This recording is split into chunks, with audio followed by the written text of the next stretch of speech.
in about 12 hours time, 343 will finally drop a campaign overview. And if the overview videos that 343 traditionally does are any indication, we're going to get a lot of really good footage. The campaign overview was, the PC overview was fantastic.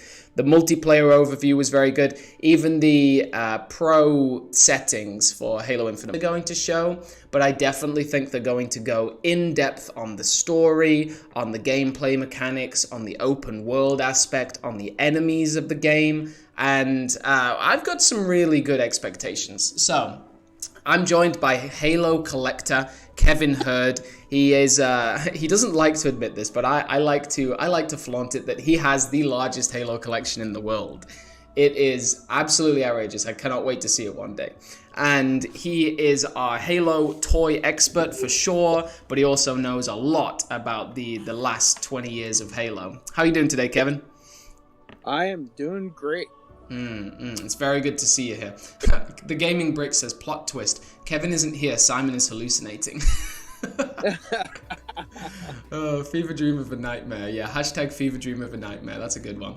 All right, Alfie Halo. Hey, Simon, how are you? I'm doing very well, my friend. I'm currently in my new town, village house. You can't really see it, but it's in the countryside. I'm staying with my buddies for 2 weeks, and then I'm leaving Hong Kong. It's not even 2 weeks now, it's 10 days. We're leaving Hong Kong in 10 days. So it's all steam ago, all steams ahead on the steamboat. I don't know what I'm saying.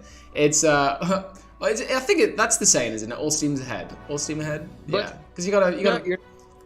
Before you get that special mission done for me, right? Yeah. Yeah. Kevin wants me to get him a Spartan Yoroi figure, don't you? Somebody managed to get it from Taobao.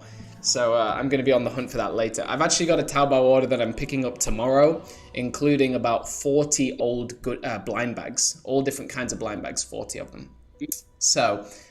this is going to be a discussion between me and Kevin, but I'm going to pull in all of the comments from the chat. I want this to be the most interactive stream yet. So anything you have, please do let me know in the comments, and I will try and read out as many as I can. First of all, what's up, everybody? Hey to Halo Blockbuster, Stuff and More Stuff, Yoshi, Imen, Alfie Halo, The Gaming Bricks, TFS Remy, Brohammer Customs, Doomink117, Dual Halo, what's up, Dual Halo? What's up, McDonald Fork? How you doing, guys?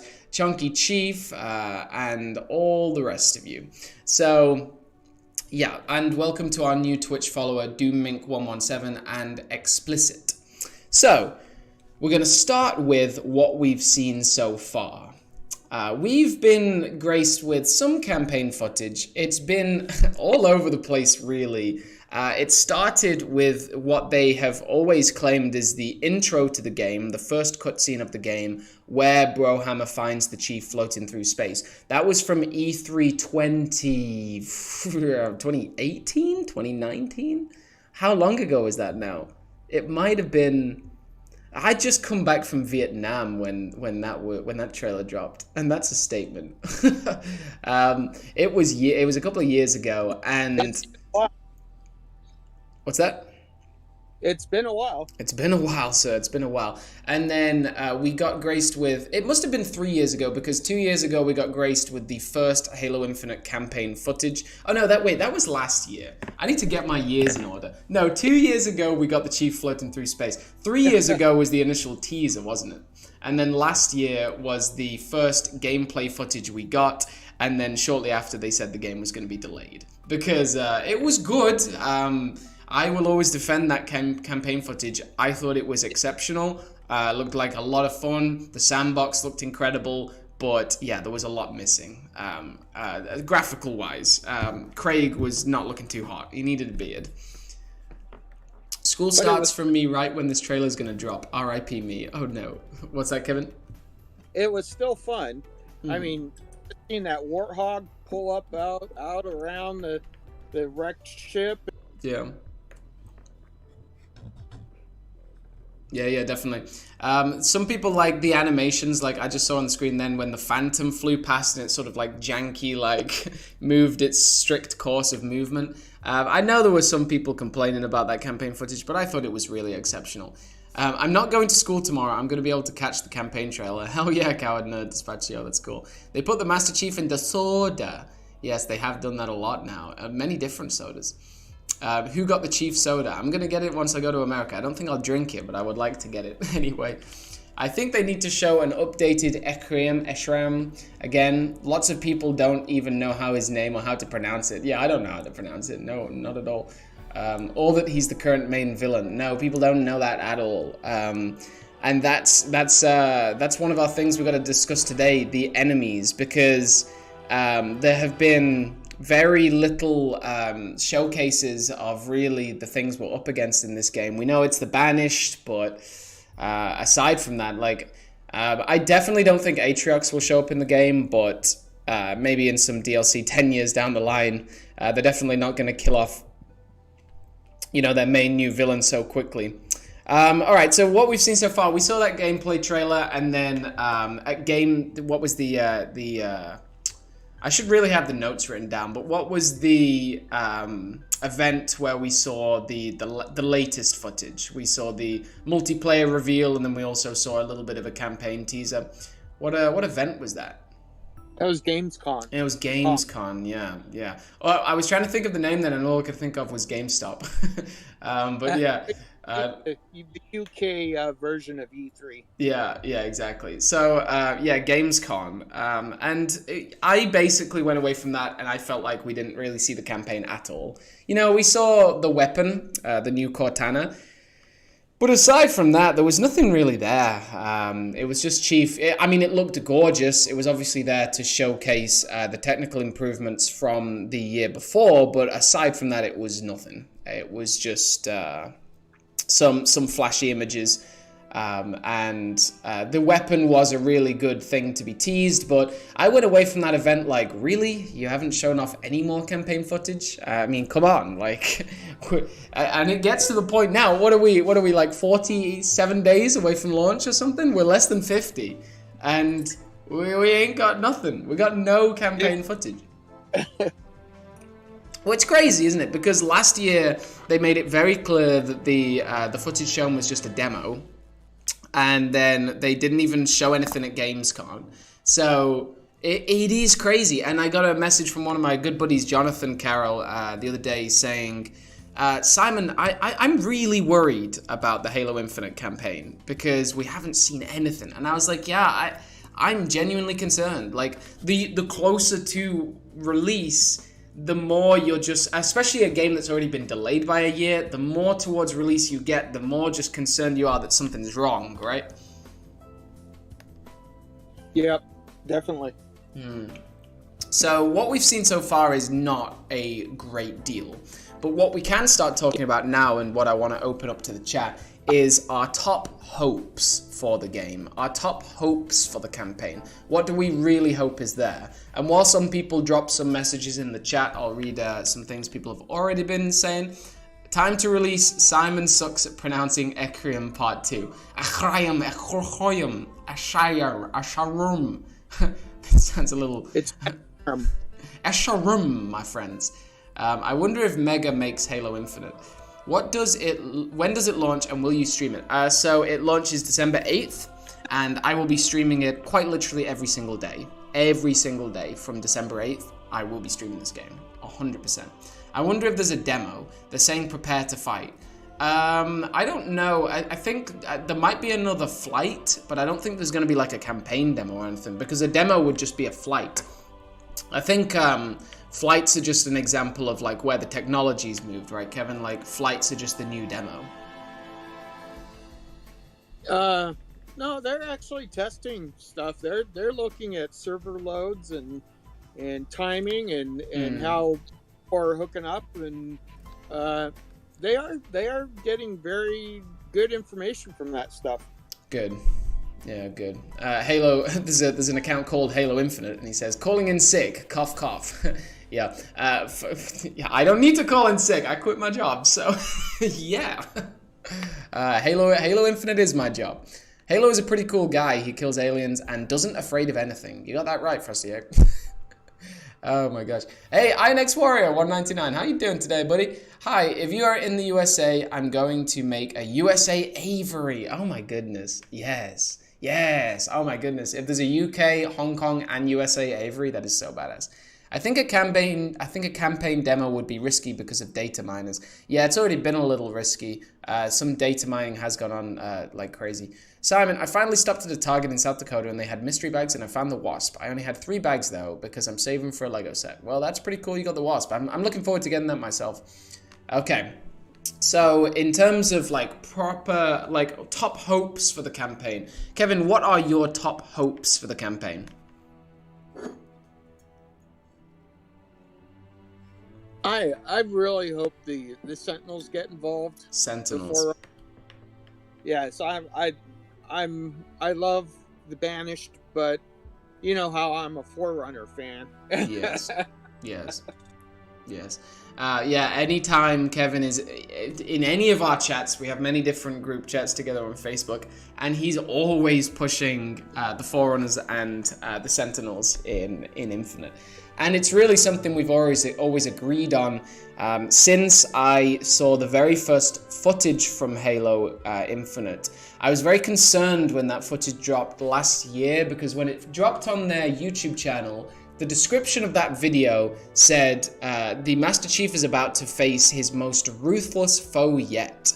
And I'm like, that needs to be shown before I believe it. I mean, at the end of Halo 5 Guardians, you had Cortana with her army of Guardians on every main system in the galaxy, threatening just like absolute control. I'm like, I don't understand how the Banished is going to one-up that. But more importantly, where is Cortana and all those Guardians and all those Prometheans going to go? Like, what are they going to be doing? An interesting point I saw made on Reddit a little while ago was in Halo 5 Guardians, when you have all of the, especially when you have the opening to Halo 5 Guardians and Fireteam Osiris are racing towards Julam Dharma. What are all of those Prometheans doing there? And who's commanding them? Do you have the answer to that, Kevin? Because like I actually don't know at all. They just seem to be there in the campaign. It's questionable. It could be, someone. It could be just automated systems. There could be an intelligence behind it. It could be, some spark. It could be, some, older being that mentioned in the books. Yes. Well, that's one of the top hopes for Halo Infinite. Do you think Mendicant Bias is going to get involved? Maybe, yes. There's like a split, like half a second in the Infinite trailer last year where the Master Chief is looking at 3 little red eyes, or like 3 red dots. Mendicant Bias at first. I don't know. It's a big question, and like that's what I'm going back around to. I just hope more than anything else for this campaign that they don't just wipe out the events of Halo 5 Guardians. Oh, I think it's going to be no, I don't think it will be. No. It will have ramifications. I mean, definitely they're going to continue on with that. But I really think this is what I think is going to happen in Infinite. Yeah. This is what I want to happen. Master Chief, he got the UNSC got their butts handed to him. He's still in the fight though, and he starts bringing it, and him and the brutes or the Banished general are fighting, and then something nastier shows up to break the fight up. And all of a sudden, him and Master Chief are needing to take on a new enemy. Yeah. They're getting walloped, and maybe someone like Atriox or even the Created show up, join the fight. And so the game ends right there. Oh, boy. But it doesn't, because it opens up like now you've got all these factions on the ring, and here comes all the content that will be coming, month after month, and new missions and this whole thing, and you'll have this whole selection, this whole group of all these different characters that you're gonna have their own little, jockeying what they want to do, and it's gonna be a lot of intrigue, I think. See, that sounds fantastic. I think you solidified most people's hopes for definitely for post content after launch, because there will most definitely be additional campaigns and missions added after launch. There was a website. Actually, no, it was the new Halo Waypoint. When the new Halo Waypoint launched, under they had multiplayer and they had campaigns. They had plural for campaigns on the official Halo website. So I think so. I think they will definitely add like full package new campaigns after launch. Right. So Leo is hoping for a Master Chief and Arbiter bromance. I always kind of thought. Yeah, when I originally played Halo 3, I always kind of thought the Arbiter and the Master Chief were just like they were pushed together and they just had to work together. But then in Halo 5 Guardians, the Arbiter calls the Master Chief his friend. So I don't know. I'm CK19. I'm praying the Flood are in Infinite. Oh, the Flood are going to be in Infinite, buddy. Lethal Terminus. I'm hoping that we see Chief struggle against the Banished, because 343 is saying it's the most ruthless faction Chief has ever faced. It shouldn't be a walk in the park. It shouldn't be a walk in the park. But then Vengeful One 14. Oh no, that's. I honestly hope we can see some actual large-scale battles, or maybe skirmishes between the Banished and UNSC forces. It could add to the immersion a bit. That sounds really good. But yeah, Ben Walker, I agree with this one. I don't think that the Banished is going to be Chief's greatest enemy yet, because he has fought the Flood, armies of Covenant, the Didact, and the Prometheans. Yeah, I mean, he fought the friggin' Didact, man. Like, the Banished cannot be the most ruthless. But I understand, from a narrative standpoint, Cortana and the Guardians have ruled over the galaxy for, at least a year? Probably most of their ships are destroyed. So I get that if Cortana was contained, because they indicate with the weapon that Cortana has maybe been contained, maybe not, but they assume that she has been contained.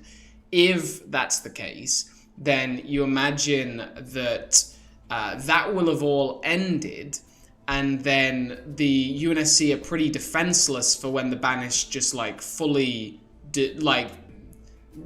mop up. If the UNSC are wounded and segregated by Cortana's created, then the Banished come in and they just completely destroy them, because they're defenseless. But at the same time, the question is, why did Cortana not destroy the Banished? Surely if Cortana's thinking about all of the top threats to the galaxy, she would deal with the Banished pretty immediately. So that's well, I can't go into details on Shadows of Reach because I don't want to spoil anything, but I 1000% recommend that if you're going to play Halo Infinite's campaign, you need to read Shadows of Reach first. Even if it's just an audiobook or whatever, you need to read it, because it's so valuable, the lore inside that. But definitely, without spoiling anything, in Shadows of Reach, you can tell that Cortana doesn't really. She's not able to see everything. You can still sneak past her. You can go unavoided if you just don't set off nuclear warheads, So we'll see. All right. What's that, Kevin? She only sees the major conflicts, and if you cause enough of a ruckus, the police come, which is Cortana. Yes, exactly. Leo made a great point. Leo's been watching some Halo canon. He says the parallels of the weapon and Cortana and offensive bias and Mendicant bias seem there. Yeah. The Xbox production, I want to know. Yeah, I know. That is something that I want to see as well. I think the Harbinger, I would imagine the Harbinger is just the next big control room, something like the silent cartographer that people have to push towards. Or maybe the Harbinger is some, I don't know, because it's on a ring as well. And I know this is one of the strangest rings. If you read into the lore, like Zeta Halo is like the weirdest one of the rings. The Harbinger is probably something new that's Forerunner, that's been on Zeta for a long time. Did you? Or part of the game. Jesus Banolas, Series X ready and Halo Infinite ready, beta approved. Hell yeah. Data approved, maybe beta approved. Please don't talk about data mine stuff. No, we're not going to be talking about data mine stuff, and my admins are here. If you see anyone talking about data mine stuff, you can remove the comments and mute them, definitely. Because we want to go into this as 343 intended, essentially, with the information 343 gives us. Shadows of Reach was a great read, absolutely. I definitely hope and think the Flood will be zombies in Infection, yeah. Yes. Someone's teasing. No, they're not actually spoiling anything. I'm interested to see some of these new banished baddies like Hyperius and Jega. Yeah, I'm so looking forward to it, man. So looking forward to it. All right, so that is what we've seen so far in our top hopes. Now let's go into exactly what we think, what our predictions are for the story, for gameplay mechanics, for the open world, for the enemies, and for the impact this will have on the overall lore and the previous lore of all the other games, which we kind of touched on. So, first of all, Kevin, what do you think about the story for Halo Infinite? What do you think is going to be the main plot of Halo Infinite? Securing a place for the UNSC to basically factions, because all these factions will need an area to control. So somehow I think in the game, different factions might be in certain areas, and so there'll need to be some type of a spread out of that way, where hey, more UNSC show up, more banish, the different generals, and so when by the end, we're set up and you go into different areas, you face different enemies, the borders change, they shift a little bit, there's got to be conflict in between groups to keep it going. I agree, yeah. And that's like more how the open world is going to work. Like, certainly I think there will be different factions divided into different parts of the ring. I think each part of the ring will have a main boss. Maybe you can go straight to that main boss, like sort of Legend of Zelda style, or maybe you have to take out all the mini bosses and all the mini controls and slowly push up the hill to the main castle, essentially. Which you wonder how that will work if you could just get in a Wasp and fly over there. Hopefully get in a booster frame and fly over there, like you've seen that concept art. But that's the open world. What I want to know first is like the actual campaign story, right? Like, what is going to go down? First of all, and you did just touch upon it, Kevin, Cortana, like, where is Cortana going to be in this story? I saw a comment from, from David Dingus. I would say the fact that Cortana was booted from the Halo and hasn't come back, whoever kicked her must be pretty powerful enough to deter her from coming back. Think about it. Yeah, so we've got to think about these in like logical orders.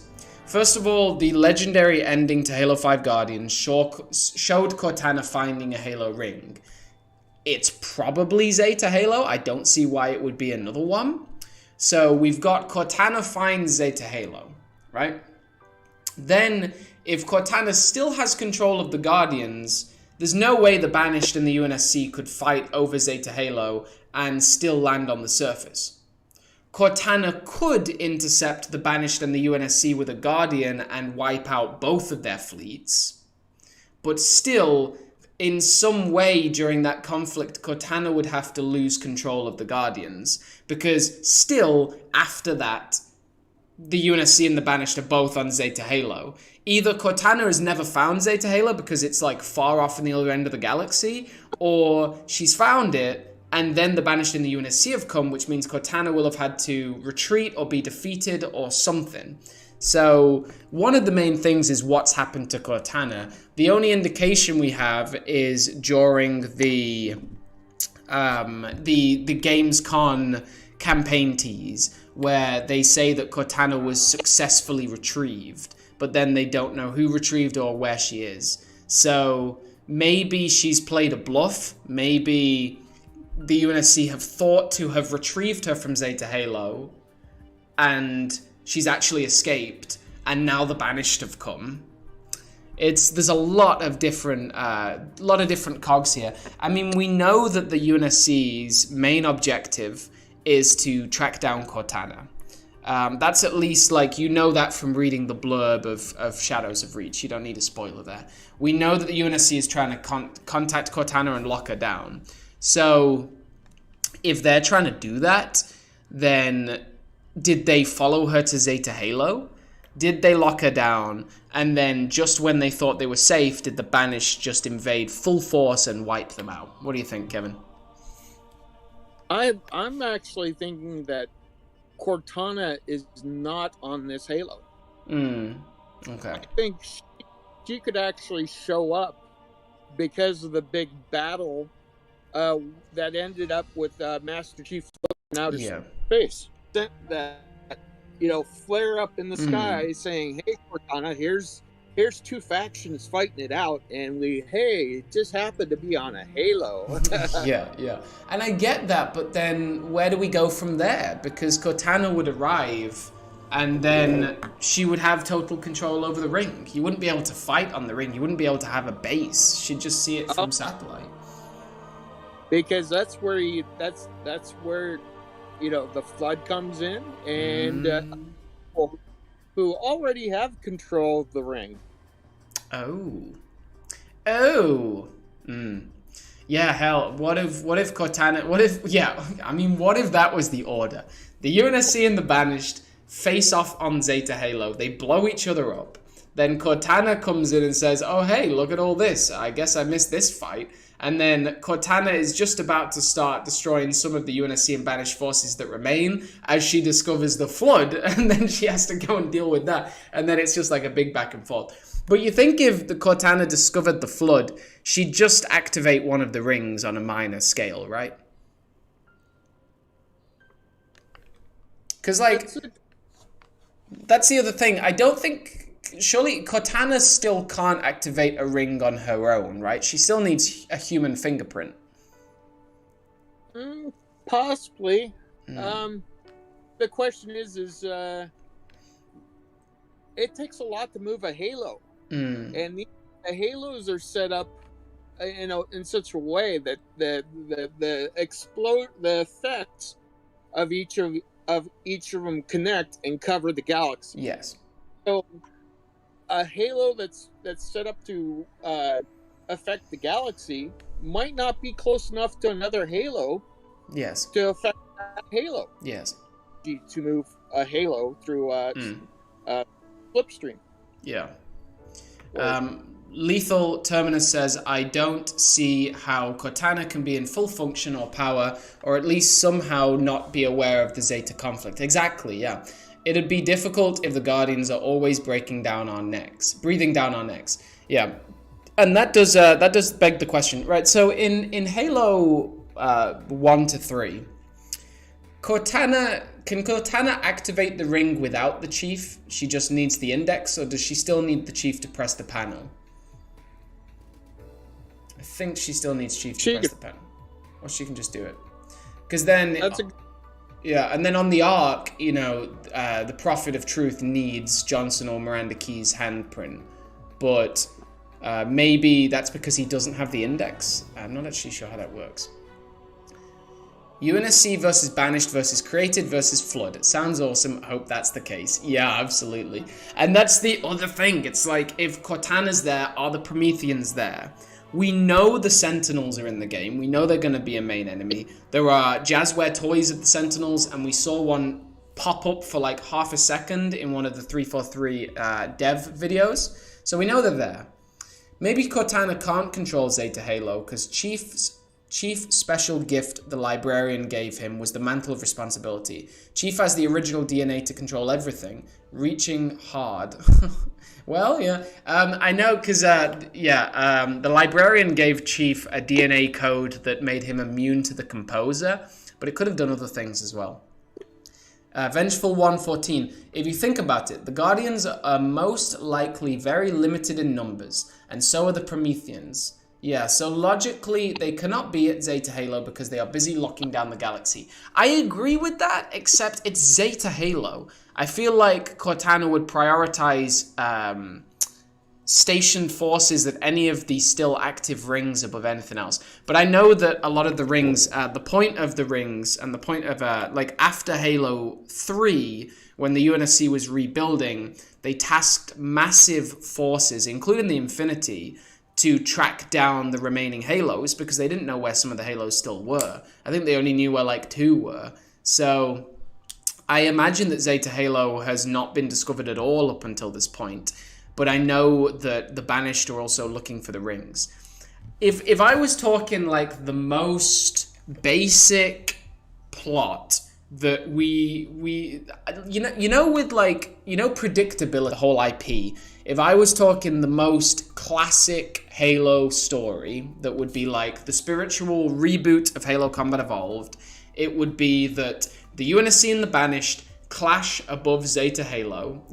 Basically the campaign starts the same way Combat Evolved starts, with the Infinity or one of the ships coming out of slip space to Zeta Halo. They get their asses handed to them in a space battle, and then they eject their forces to Zeta Halo. The Chief just comes a little later on Brohammer's Pelican, and then the whole campaign is stopping the Banished activating the ring. Because we know the rings can be coded to certain DNA types, right? Like a ring can be activated to only take out the Flood, or only take out a certain species. So I would say 343 is going to bring it in that the Banished's only aim on the ring is to activate Zeta Halo and wipe out the UNSC, like wipe out humanity. If we were talking like the most basic, like spiritual reboot of the franchise, it would just be bad Banished on the ring trying to kill the humans, trying to activate the ring. So what do you think? It's really something that could go so many ways. I know. That's the thing, isn't it? Yeah. I mean, we haven't even brought up what happened with Guilty Spark in his new form. Yeah, well, I don't even know half of that yet, and I'm sure it's like there's large implications. Yeah, the Smoke and Shadows and definitely Renegades book. That's a must read because that really puts a whole new spin on what the goal is of a certain favorite little floating ball that we love. Oh yeah, the goal of Guilty Spark. Okay. Without any spoilers for that book, because I don't even know them yet.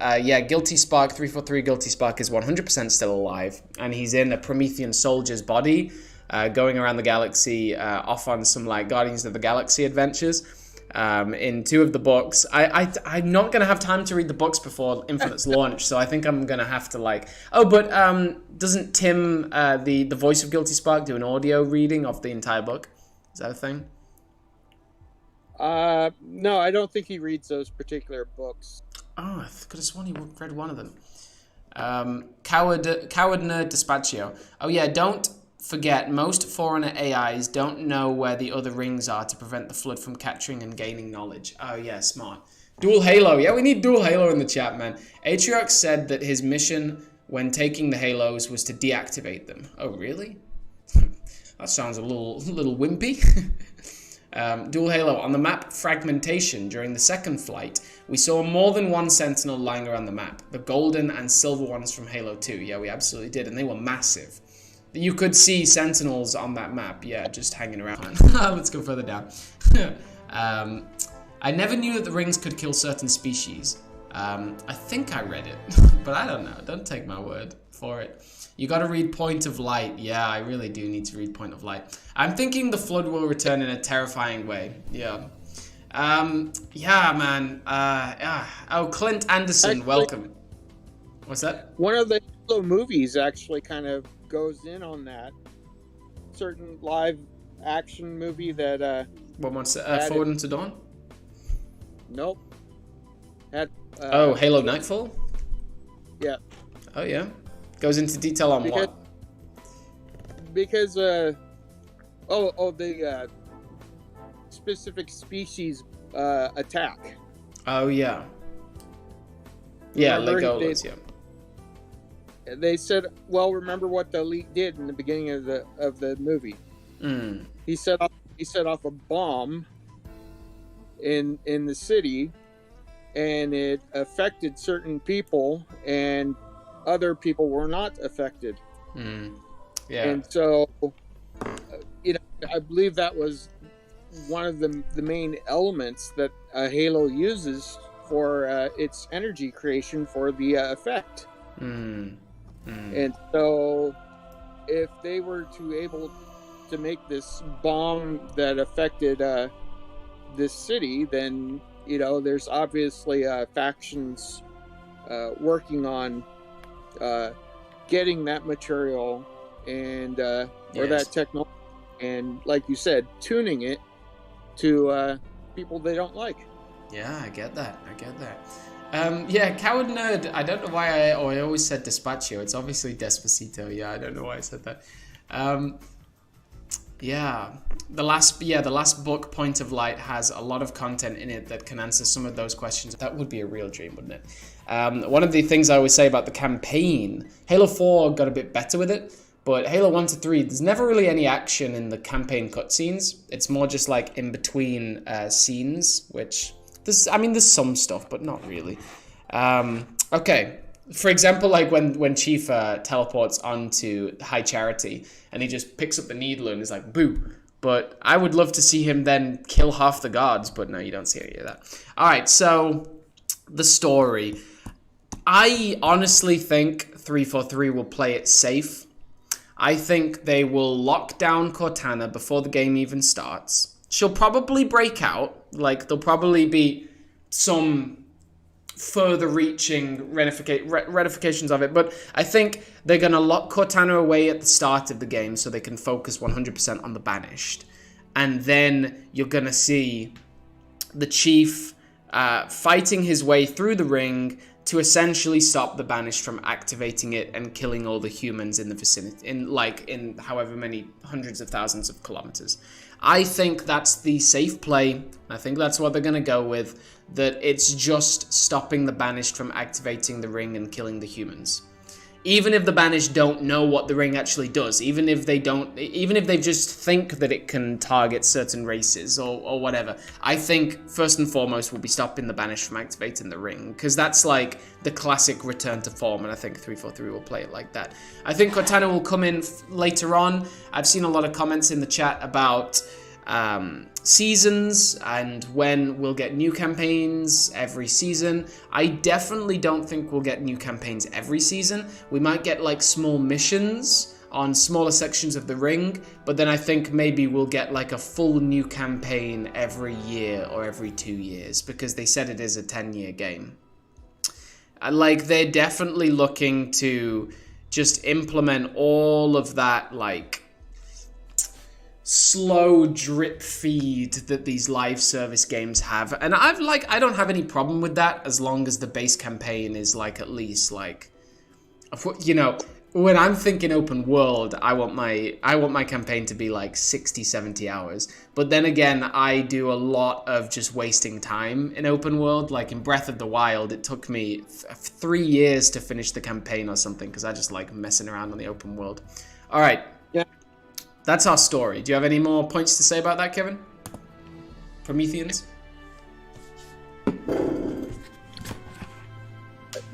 Like I said, there could be so much that's going to happen, so many factions showing up.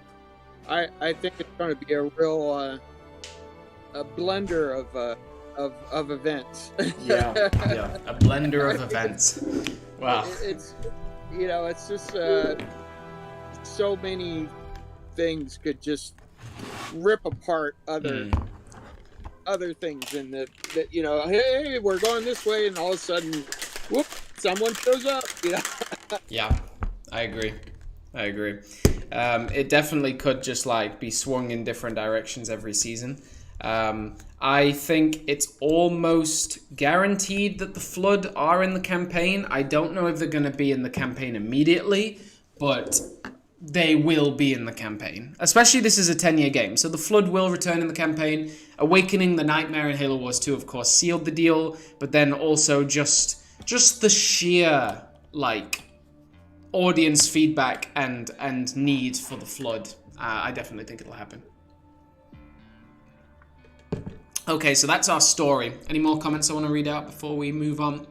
Another thing, how do you think the Rubicon Protocol will be about? What do you think the Rubicon Protocol will be about? It looks amazing. It definitely has my favorite cover art of any book. Yeah, the Rubicon Protocol sounds really exciting. I don't know what it'll be. It was way back at the very first contact with the Covenant. And the Cole Protocol was basically when they didn't know what the Covenant was, for a long time, for like the first few years of the war, they never even got any intel on what elites looked like. It was literally just they knew about grunts and jackals because they never even got onto the ships. All that would happen was a Covenant ship would appear out of slip space, just send massive torpedoes and EMPs towards the UNSC, completely annihilate the fleet, and anything that escaped would only have detailed images of the ship itself, but nothing else. There were never even any boarding parties. The ships would just appear, destroy the UNSC, and disappear. So the Cole Protocol was that if you ever came in contact with a Covenant ship, didn't even matter if you thought you were going to win the fight, the second you see that ship, you activate the Cole Protocol, which is wiping every single database of any information on the ship. So that's in the hopes that the Covenant never find Earth. Because if they've got like your slipstream, like coordinate information on your database, then they'll be able to find Earth. So yeah, the UNSC Cole Protocol was just wiping that. So I don't know what the Rubicon Protocol will be. Probably something similar, like an emergency protocol to be used when engaging with the Banished. It could be a protocol to destroy AIs when they come across them. Ooh, yeah. Hey, that's actually fantastic because we know after Halo 5 Guardians, all of these AIs were what would you call it? Debunking? No, what is it when you separate from your military? I don't know. What's the word? Anyway, these UNSCs were withdrawing from the UNSC and siding with Cortana. So yeah, I could do. And some weren't. Yeah. So instead of, they might just say, well, you're an AI. We're just going to get rid of you, and period. And we only have a few trusted ones that we keep. Yeah. But basically, we're going to clear out every AI we come across. By the sound of it, that is what they did. Again, it's no real spoiler to Shadows of Reach. It's like one sentence in the book. But they said that basically any smart AI were basically ditched because you wouldn't know if they were even double-crossing you at any point. So most of the AIs in the UNSC now are dumb AIs, which have like very little coding and they have no real sentience. Is deserting, that was it, deserting. Yeah, the AI are deserting the UNSC. Or AWOL, that's alright, that's good too. Spartan Locke is wasted potential. Yeah, I guess he kind of is. Alright, so I saw one more comment which I can't help but answering. I know it's going to take a while, but it's what I'm all about. First of all, what happened to Cortana when she ascended in Halo 5? What is your thoughts on that? Did she transition? But it appears she isn't human. But she can still infect or take over systems. She didn't transition. I think she just became... I imagine it as like an AI being this like... You see how they display AIs in Avengers Age of Ultron, where it's like this moving computer system network. And I imagine that when Cortana came in contact with the Domain, she just just expanded massively. So I think the form that you see her in Halo 5 Guardians is just like a more realized, very hyper intelligent form where she can like create this really like picture perfect image of herself. And also graphics have improved since Halo 3, so she can do that anyway. I can't say it's her, actually. What do you mean? I think it very well could be just a shard that we... Since it's inside the domain. But no, the shard was in the domain, wasn't it? Because they went to the domain. Yeah, it's just even Red versus Blue trips on this, where they're talking about how they fracture AIs to get more AI. And then even in one of the books, Cortana actually learned from Covenant AI a way to copy herself.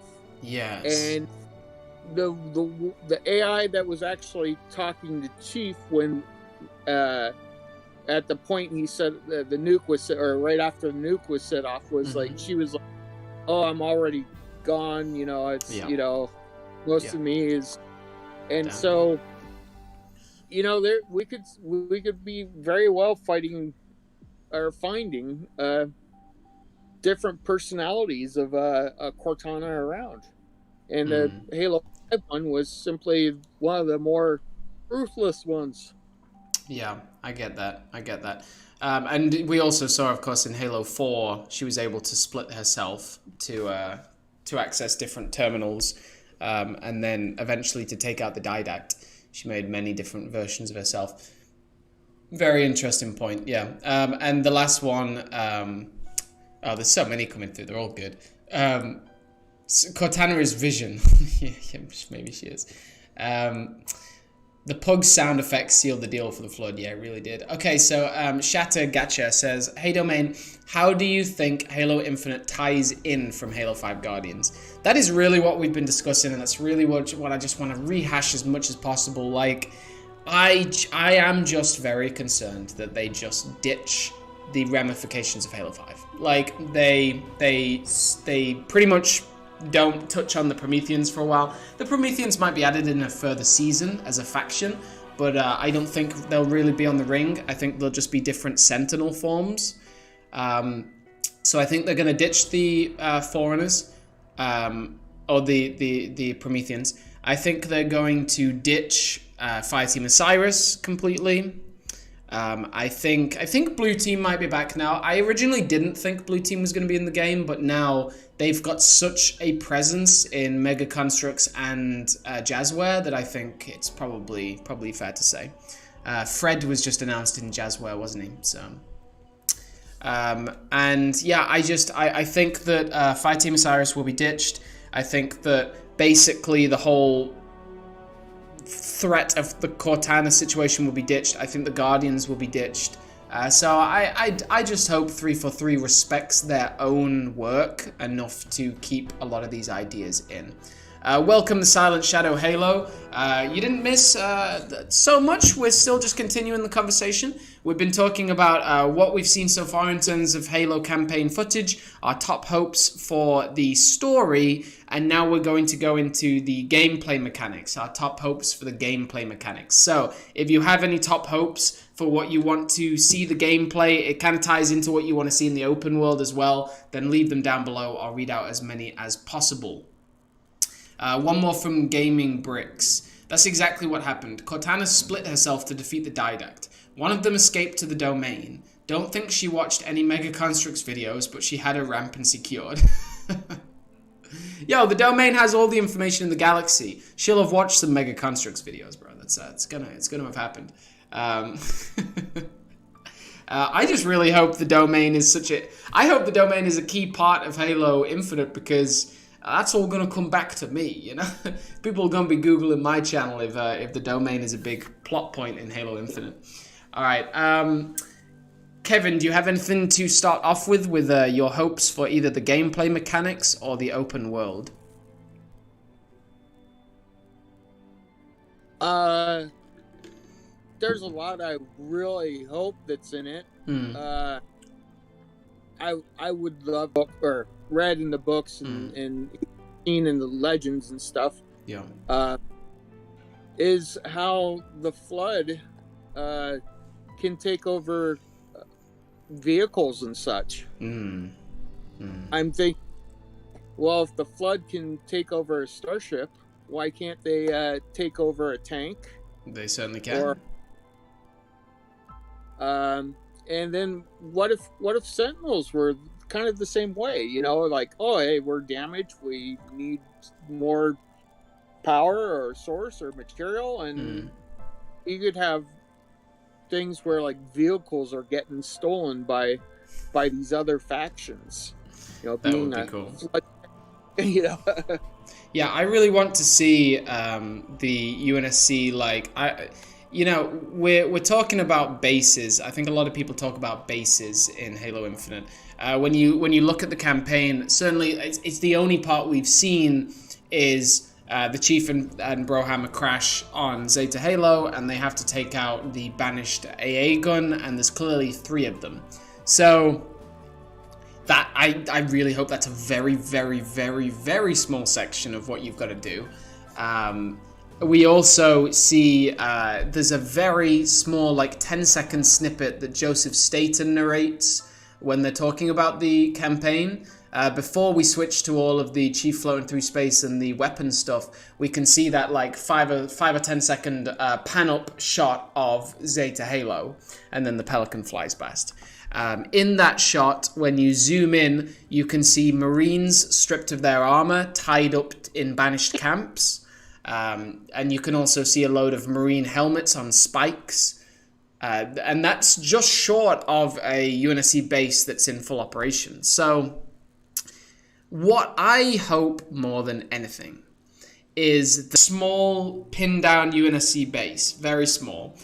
And then you open up your mini-map at the start of the game, and you can see, like, a ridiculous amount. You probably won't be able to view it all, because I imagine there'll be things taken from Breath of the Wild, like map locator towers, like Forerunner towers that you have to get to the top of, and that unlocks a section of the map. I imagine there'll be a lot of that. And literally you start off in the smallest section, and you slowly capture more and more of these towers, and then take over more and more of the banished bases. And I hope it can go both ways. That's the really exciting thing. I really hope that say there are like 80 bases in the game on the map.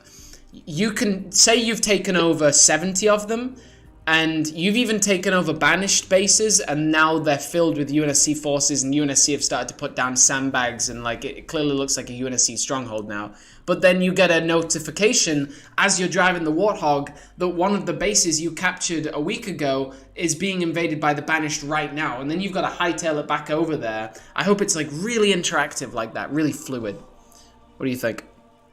Yep, I think that's gonna definitely. I think Master Chief is going to be. I think you're going to go around putting out a lot of fires, rescuing a lot of crashed crew, just like the first Halo. You know, you're like, oh hey, you know, there's Master Chief, there's the pilot, you know. Okay, oh hey, we found some guys. Okay, and you have to go around and expand your presence and find more UNSC troops and eventually, you know, build to that point that the UNSC has a stronger missions and stuff. You'll be pushing your boundaries, but as you do, your main first thing is to get enough troops together to make a safe area. Yeah, absolutely. Because when we look at Halo games, there's no real denying that Halo Combat Evolved is the true Halo experience. You crash land on a Halo, and you have to take it, and you have to stop the Covenant, and then at the end, you blow that thing up. Like, that's the true Halo experience. Halo 2 is then, you know, moving between things. It's all about the factions inside the Covenant and the Great Schism.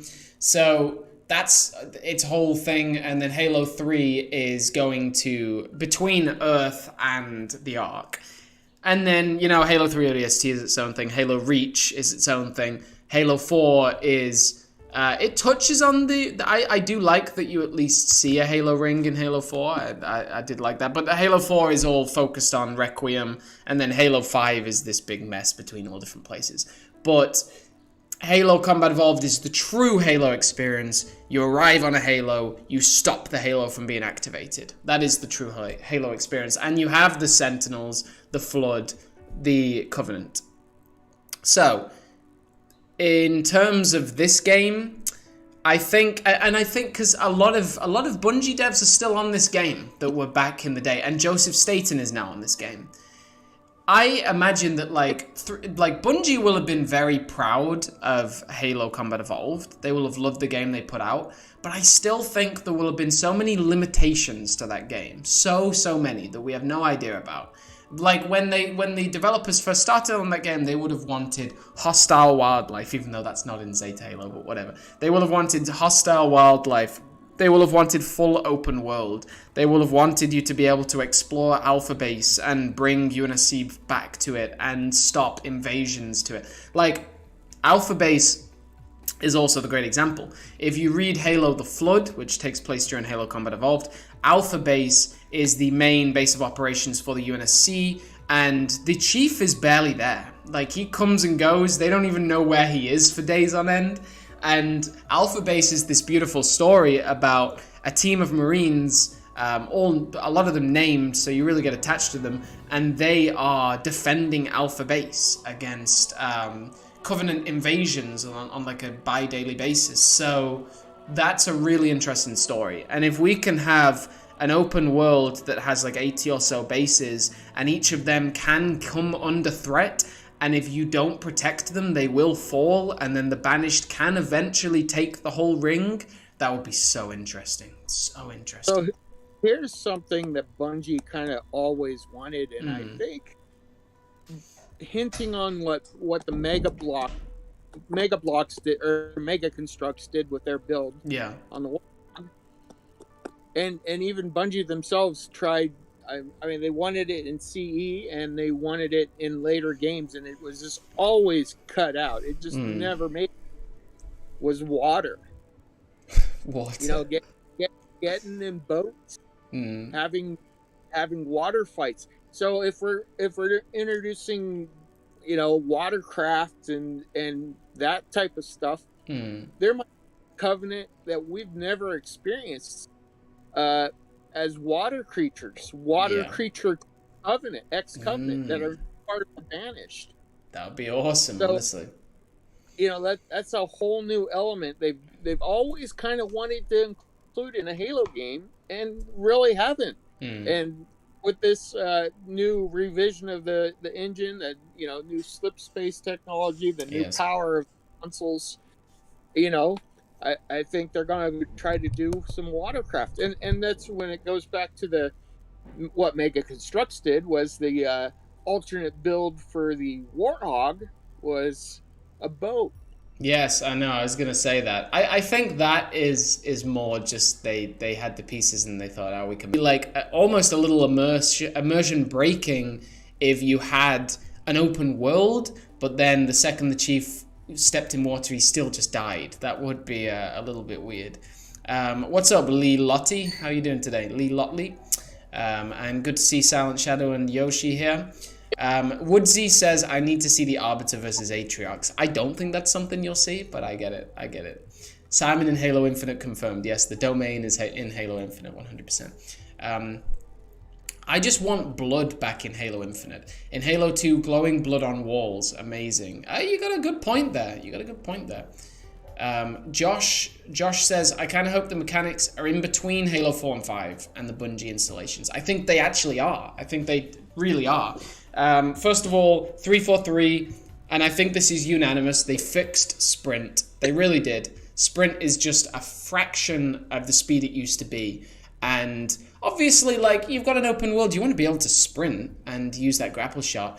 I'm hoping that in the campaign, the grapple shot has a further radius of effect. You know, you can grapple things that are much further away in the campaign. I know in the multiplayer, you don't want it to be like a game breaker.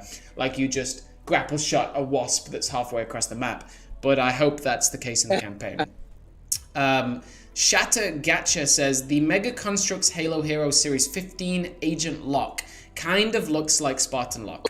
Yes, so it is Spartan Lock, but it's Spartan Lock before the events of Halo 5 Guardians. It's actually Spartan Lock in the movie Halo Nightfall. It was confirmed by the Mega Constructs team that, yeah, it's based on Halo Nightfall Spartan Lock.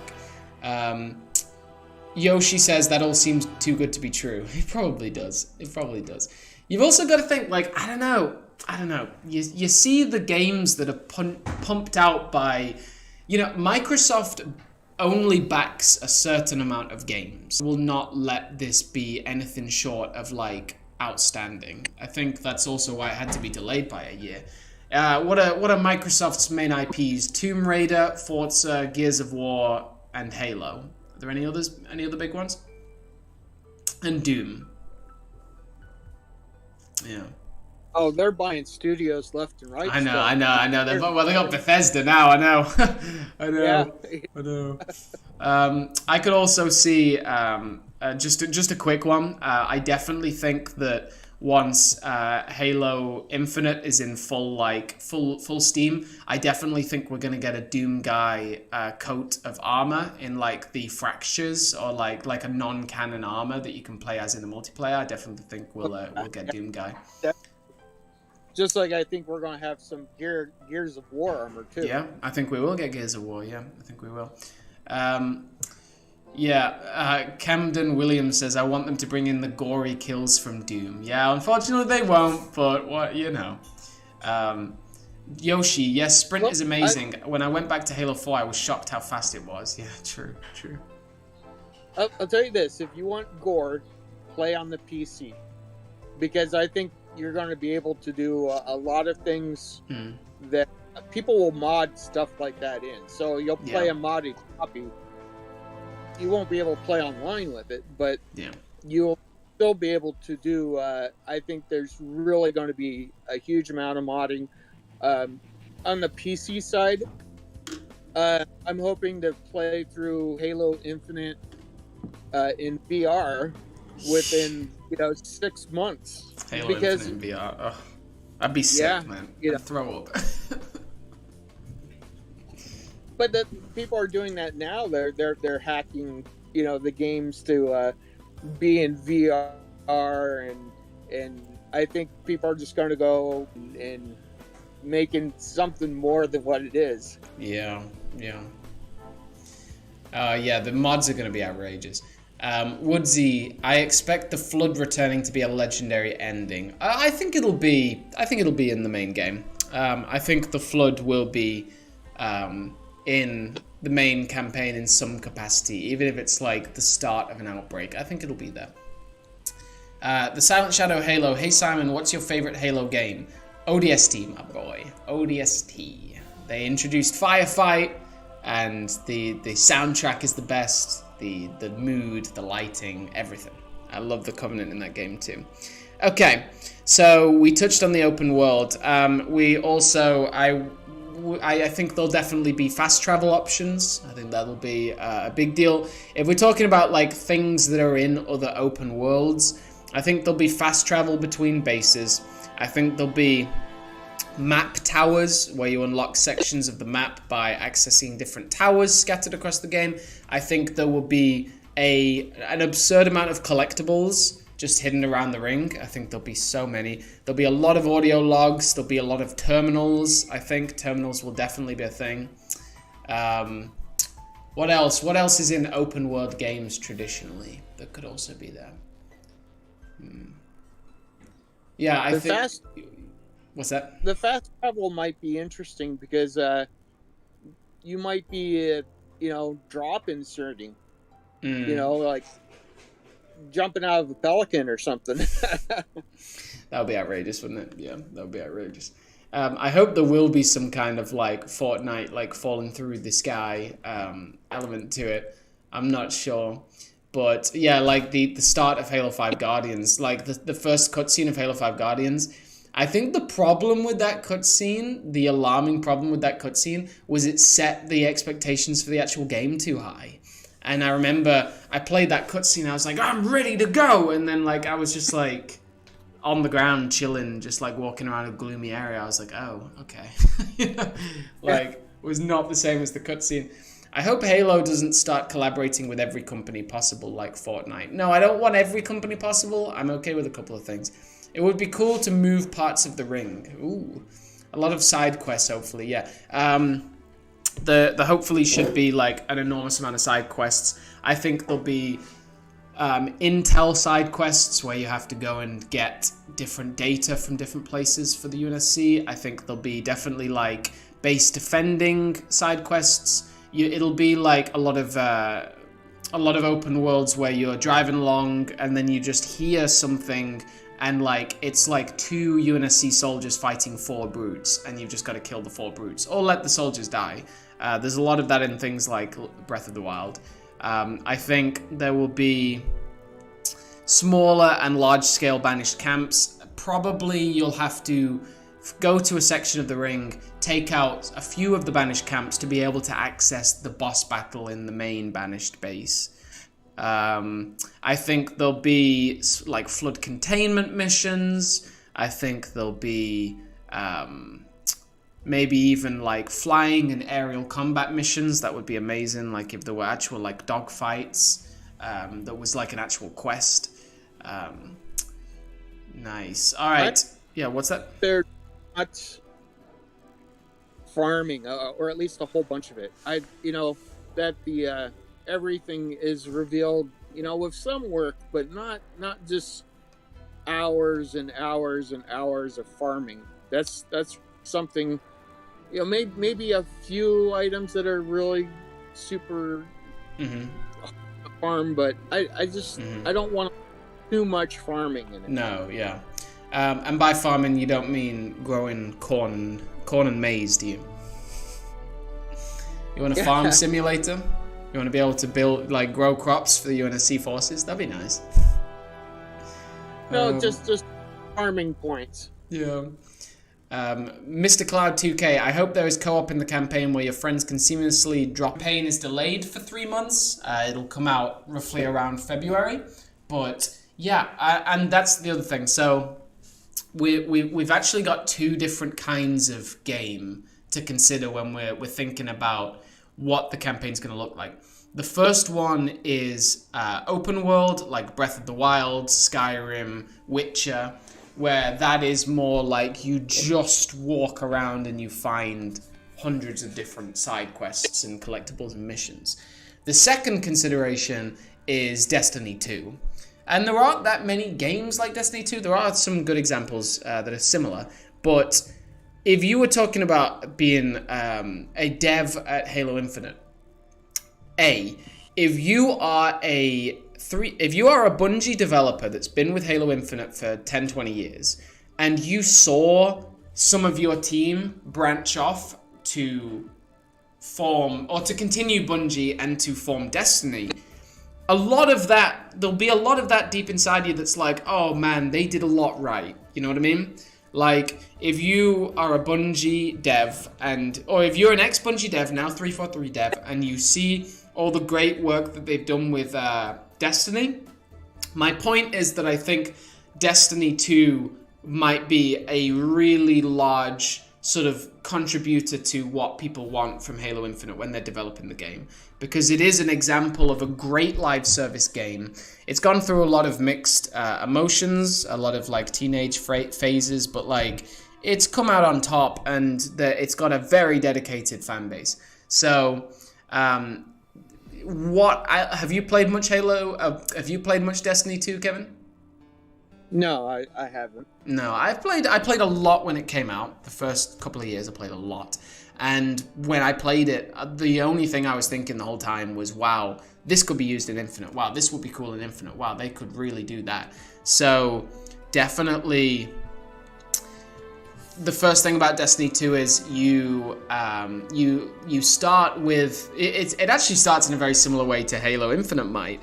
You start with the main capital on Earth being invaded by a new force that kind of look like big brutes, and they come out of nowhere, they destroy your base, and then you and your other allies and other forces are scattered around the galaxy. You don't know how many of you are still alive. So then you have to move between different planets, finding the main characters from the game and regrouping. So definitely a lot of that could happen. If all satellite communications are wiped out and all of the UNSC is scattered around Zeta Halo, you could even like get a mission update one day saying, we found a Spartan ID tag coming from inside this cave. You've got to investigate. Then you go inside and you find that Spartan Locke's still alive and he's been there for like a month. You know what I mean? Like, there could be a lot of slowly moving through the ring. Like you get a distress, or you get a signal saying, oh, we've detected a lot of gunfire from this valley, and then you find out that Tanaka's actually still holding down inside this like valley against some banished. So there could be a lot of that slowly you find all of the named Spartans that we know, which I mean there's still like 20 or 30. You find them all slowly throughout the ring. Hey, welcome to our new subscriber, Sakata. Welcome to the team, my friend. And DoomMink117, welcome to the team as well. Honestly, I'd love to see some of the locations seen in the Forerunner Saga book. Yes. I know that really does a lot to expand the Forerunner lore. Those books. Yeah. Okay, so yeah, go on. Yep. We do know that the Hour of Pain. Our pain, the UNSC's pain. I don't know anything about the Spire of Pain. What is that? It's the big floating building that's in some of the footage. It's where the Precursor and Flood were taking humans and experimenting on them. Forerunners were on them. It was a very pivotal place in the Greg Bear trilogy. Wow. Okay, and that's in Halo Infinite, eh? Wow, that's cool. Hell yeah. All right, that opens up to a lot. Okay, open world gameplay mechanics. We've covered a lot of that. I'd now like to hear what the chat and Kevin have to say about the potential enemies in this game. We've touched on it a little bit. I know that the Flood might return, and so might the Prometheans. But I want to talk about the Banished, right? Because it has been, gosh, since Halo 3, I guess. It's been all that time, and we've never seen a new faction or a new species of alien join the Covenant or the Banished. Like, we need a new element to this sandbox. We can't just have another game with grunts, elites, brutes, maybe drones and hunters. Like, we can't just have these enemies again. Have you got any ideas of a new enemy that could be added to the Banished? Like, to the Banished as a standard foe that you fight all the time? The Noble 69. You know, we could have several races that are Covenant beings that we've never experienced because we've never fought in the water. Yeah. Very interesting. If we had an aquatic area of the ring, that would open it up to, if you were able to, but like the Master Chief in a speedboat, like how would they do that? But if you were able to get on a body of water, rivers and lakes, and there's armor designed for aquatic battle. I mean, you got the oceanic. Yeah. It's true. But I mean, there is a whole bunch. There's probably a whole bunch of what I want to say is a secondary Covenant that we again. The movie touched on when Locke interviewed him to find out about the smugglers going to the ring. It was it was actually, that race was brought up in the comics first, and then Nightfall they actually showed them in a physical form, and it was I forgot the race, but it's a humanoid race. Yes. But there's probably, yes, other the Covenant was really big. So there's probably factions that we have not seen. There must be. I mean, how many tens of thousands of planets are there in the galaxy? And then you've only got like 5 species. No, there'd be so many like nefarious like warlord species that'd join up and try and join the Banished. Absolutely. Skirmishers could be a part of the Banished. Hell yeah. And yeah, Noble69, whatever happened to the Didact? Was he just a portal that came out on another world? He was then discovered by Black Team and he killed them all. And then Blue Team found him and they didn't kill him, did they? He escaped again. They knifed him in the eye, I know that much. But we've got to look at that again. It was a comic book. I want to see something gameplay-wise like a pure form flood. AKA when the creature is flying, it is weak but very strong. However, if it lands, it becomes tanky but weak. Okay, yeah, cool. Yeah, definitely we're gonna, if we see the flood, we'll see a lot of new different types of flood. I think they'll go very hard down the Left 4 Dead route where you've just got so many different like weird traits to these flood. I love the ones in Awakening the Nightmare that have like the elasticated arms that can just like hold on to you. They're very similar to Left 4 Dead, those ones. Yeah. Simon, are you going to stream Halo Infinite campaign or will you play by yourself for the first time? It's a good question. Probably stream the whole thing, to be honest. I'll probably stream the whole thing. I want to share it with you guys. Build up such a community here. It's something I want to share. Jordan Payne, I want to see an amazing cutscene to get me hyped. Yes, man, me too. I don't think I'll be sleeping much tonight.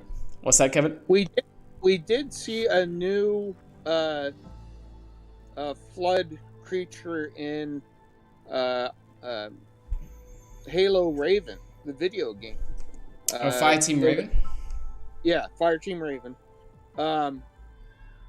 It was a flood, I believe, Juggernaut. The Flood Juggernaut, yeah. The Flood Juggernaut's a really interesting one. There is a playable. If you hack into the code of Halo 2, you can fight against the Flood Juggernaut. They're these massive like tank forms with long arms. They're kind of quite similar to what appeared in Halo Wars 2. And yeah, the Flood Juggernaut. It was a scrapped idea, but I definitely think that could come back 100%. Augmented elites. You include a new species, but you have to have many different types of the species. Like, yeah, we could just have elite miners, elite mages. We know the elite, well, they're called elite mercenaries, aren't they? We know that there's the elite warlord class from Halo Heroes. We also obviously know the Brute Chieftain's returning, but you need to go further past that. I don't want to just be like, oh, this elite has more health, you know?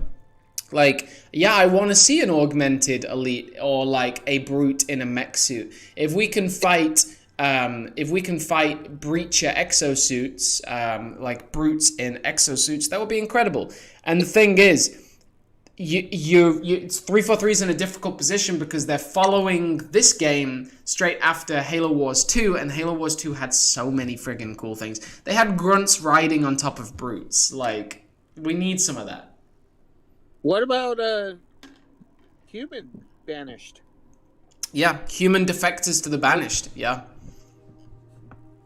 Yeah, I would love to see that. I would love to see like human defectors just working alongside the banished, and you just like put a bullet right between their knees, you know.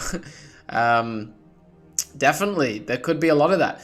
And we know that grunt mules are in the game. We could see our very first footage of Victor the Grunt in 12 hours.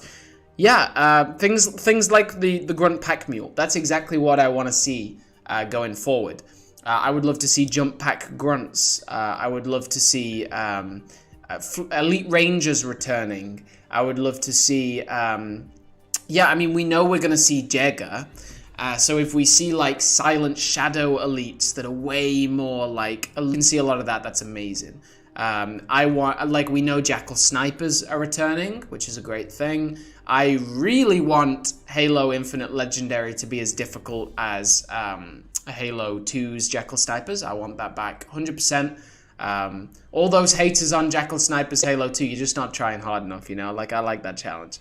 I want to see different hunters. Like, we could see a what's it called? The Banished. What's the big flood? What's the big Legolo form in Halo Wars 2? The Banished one. We had a Mega Constructs version. Is it Banished? It's the Green Machine versus. No, it's the Green Machine versus Banished Marauder, and then it's the Forge Hog versus Banished Goliath. Yeah, the Banished Goliath. We could see a Banished Goliath in the game. Yeah, there we go. C. Sanchez got it, yo. Gonna be right back. See you soon, Silent Shadow Halo. Strandy42, I join and I totally get called out about jackals, lol. Okay, here we go. Yeah, a random elite says, also I'd like a support unit for the Banished. Something that buffs damage or shields. Yes, exactly. I want engineers to return. Engineers are a fantastic one. Yeah, I would really like engineers to come back. 100%. Hunter worms can take many different forms. All we've seen are hunters like imagine a Goliath, Captain Nightfall Hunter, shapeshifter thing. Yeah, exactly. If we could go into a base, you go into a base, you've cleared it out, and then suddenly like the lights start flickering and just worms are appearing from like every direction. The more you shoot them, the more you kill, but then they'll eventually form up into this massive like behemoth like final boss form, and that's what you boss battles. So I want some of that 100%. Any more shouts on the enemies, Kevin? I just hope there's some new ones. yeah, me too. Breath of the Wild is a near perfect game, but people always call it out for not having enough different enemies. And that's like when you play open world, you definitely want more enemies. It's a shame that hostile creatures aren't in the game. I have no idea why. But another one. Elites with some kind of dog-like creatures that hunt you or find you in wooded areas. Yes, man, exactly. I want to see Master Chief on a battle cat, like He-Man. I don't know if we're going to see that necessarily, but... oh, no. Absolutely. I really want to see the creatures and the enemies and the different types of grunts, elites, hunters, everything expand tenfold. Yes, absolutely. And the same with the Silent Shadows. I think they'll use the Silent Shadows very, very well. I think they'll utilize them very well. I think they'll have a serious presence. You'll walk into maybe you'll get a notification that one of your UNSC bases has been invaded. So you hightail over there. You don't really seem to see much of any struggle. Like the UNSC seem to be okay, but then you like go into the officer's room and there's a Silent Shadow with a sword to the main commander's throat, and you have to like choose who to shoot, and like, oh man, there could be some cool stuff there. As long as it isn't just copy and paste. You see a lot of modern games nowadays. They have very, very like copy and paste missions, like just retrieve this from here, defeat this base, and it's like all just copy and paste. I want grunts in massive mech suits. Exactly. If we can have goblins, yeah. If we can have grunt goblins from Halo 5 Guardians, yes, absolutely. New Sentinel classes. All we have are base ones and enforcers, so we need new epic forms, 100%. I want to see an iPhone, but as a transformer, and it's a surprise boss fight. Damn it, dude. Okay.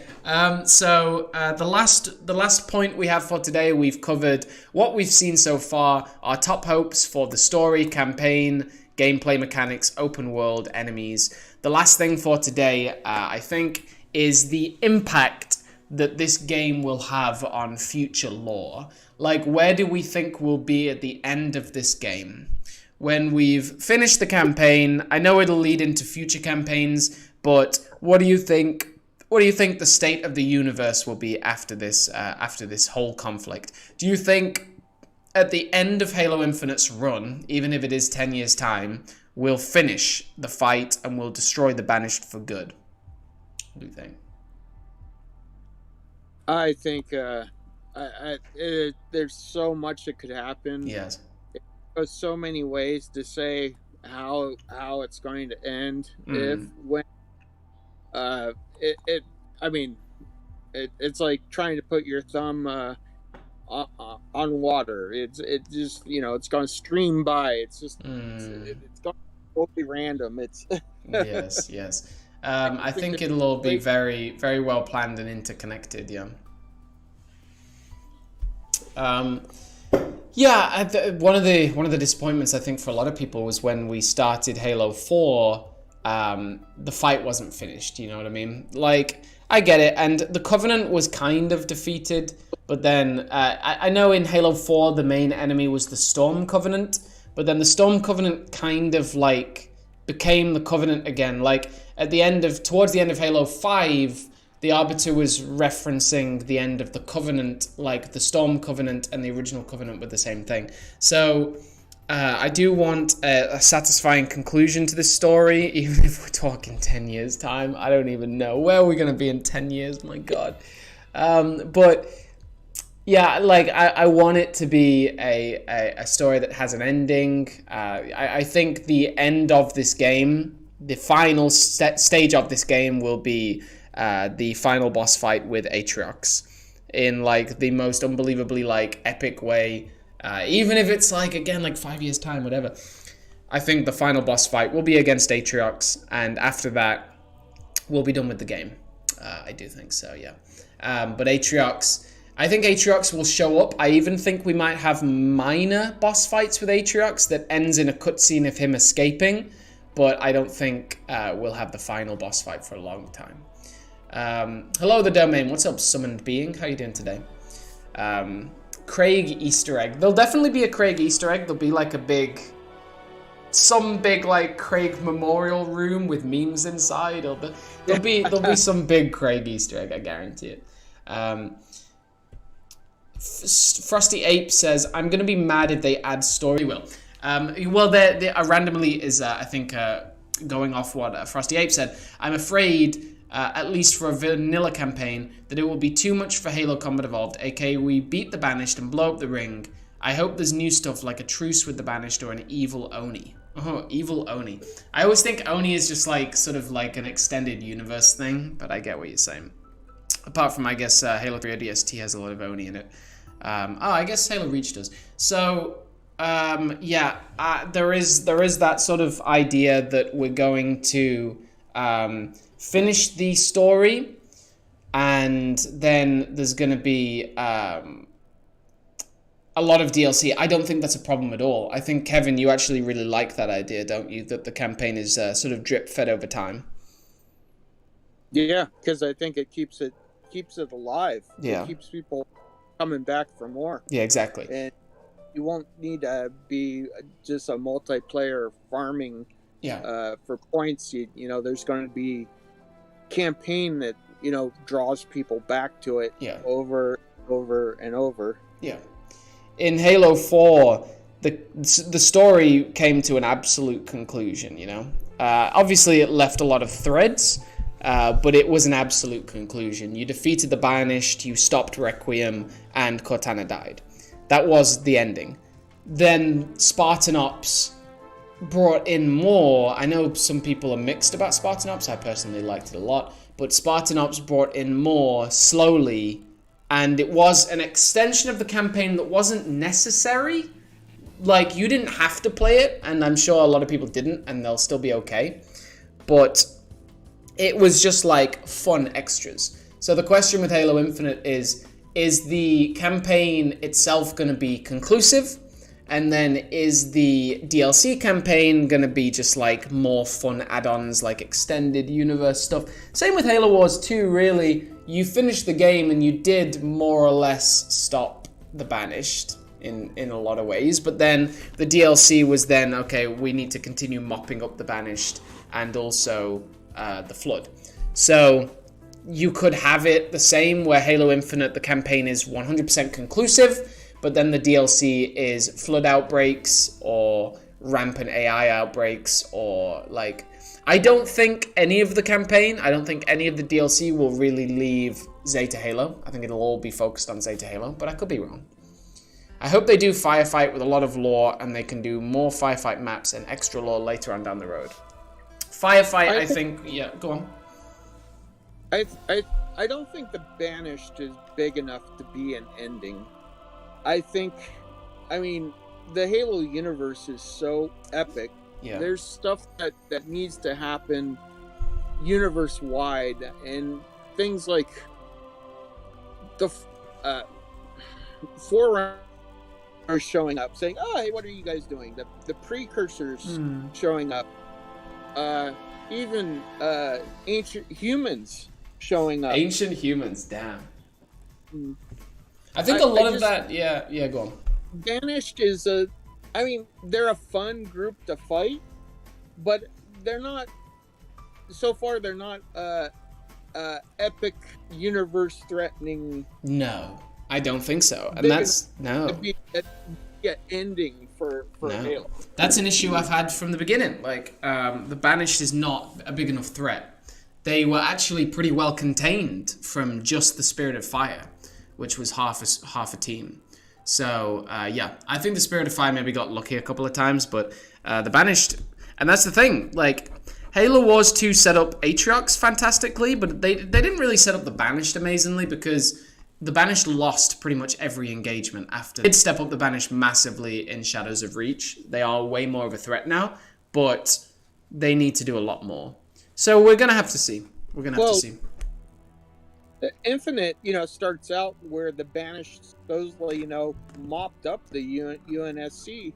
So, Eshram is like, oh, I look forward to, final, killing you. Yes. He's laughing at the fact that, they blasted through the UNSC and there's, the all messed up. Mm-hmm. So I think they're already, they've raised the bar, the threat of the Banished, pretty far, but still not that galactic level that, needs to be for the Halo ending. I totally agree with you, man. I totally agree with you. So we've covered a lot on all aspects of Halo Infinite today, and I think it's got me very excited for what's coming in 12 hours. Absolutely. Guys, if you enjoyed this snippet, also, I did see someone say, TheDomain, was that a cockroach on the wall? I don't know. I had a look. I couldn't see anything. But there's a lot of lizards in this apartment, actually. There are a lot of cockroaches, so we'll see. Anyway, that's a small side note. We had a lot of fun today, and I thank you so much for joining me, Kevin. We touched upon so many things, and it really got me thinking about what they're going to show today, and also, well, it's tomorrow for Americans, and what the future of this franchise is going to look like now. I think we're in safe hands. Multiplayer was absolutely outstanding, the most fun I've ever had with a Halo game, so I think we are really in for a treat. And guys, I'm talking to everybody that's still stuck with us. Thank you so much for your support on this video. This is a beta. This is a little bit of a test for a podcast that me and Kevin want to launch pretty soon. Once I'm in America, we want to start a podcast with the pending title, The Halo High Council. We're not sure what the name is yet, but please do let me know in the comments if you enjoyed this kind of video, and it'll really motivate us to make another. Possibly tomorrow we're going to make another one of these to actually discuss what we're seeing. We'll see how that reveal actually goes, and I'll schedule something if appropriate.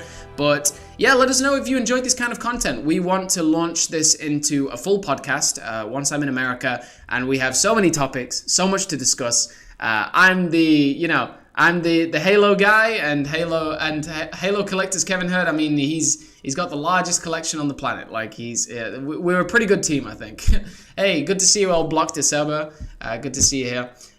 Cute one, the domain, please do another insurrectionist diorama. Nice, I would like to. The High Council will decide your fate. Exactly. Yes, happy to hear that people would like to see more of this.